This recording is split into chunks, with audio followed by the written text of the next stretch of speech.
Quickfire, name a uniquely Japanese dish that isn't sushi or tempura. No? Really?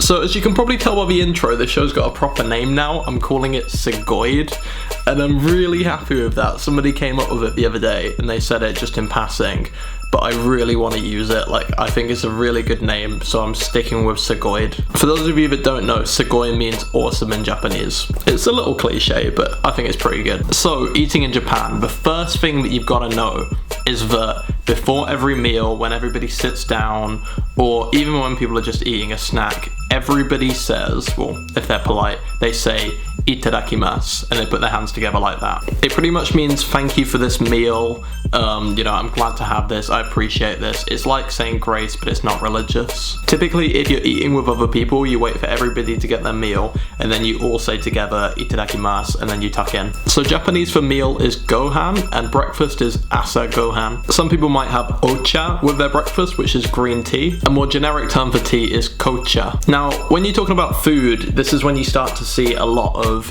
examples of words that have been adapted from English. Kohi is coffee, jusu is juice, miruku is milk. You know, it just goes on and on with the English words that have been adapted to Japanese. So if you know the alphabet, you can pretty much make them up yourself. Although I wouldn't be too liberal with that. Lunch is hiru gohan. This is when you're a little more likely to use hashi, which are chopsticks. This is when you're a little more likely to use hashi, which are chopsticks.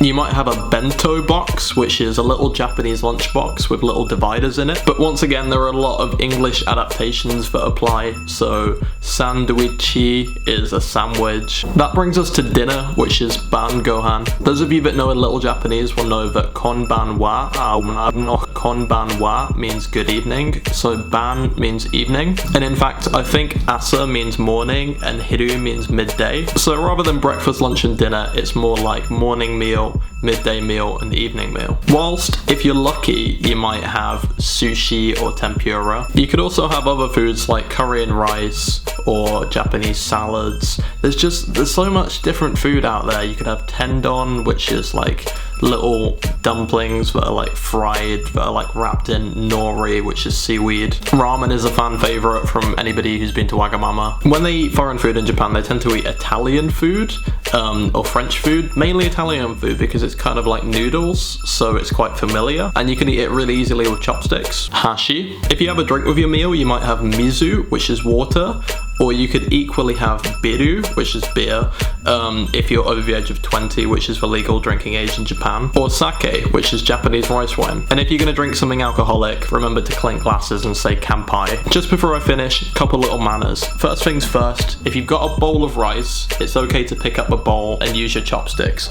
Most people use chopsticks in their right hand. It's kind of rude to use your left hand, but I'm left-handed and I'm a foreigner, so I can get away with it. Also, it's kind of rude to put soy sauce directly onto white rice, and also don't just leave your chopsticks in your bowl when you're done with them. Take them out, put them on rest. It's a little more polite. The biggest wild card for Westerners is that slurping when you're eating noodles is completely okay in Japan, and I think it's the only Asian country where it actually is. So if you're at a ramen restaurant, you'll see a room full of people going,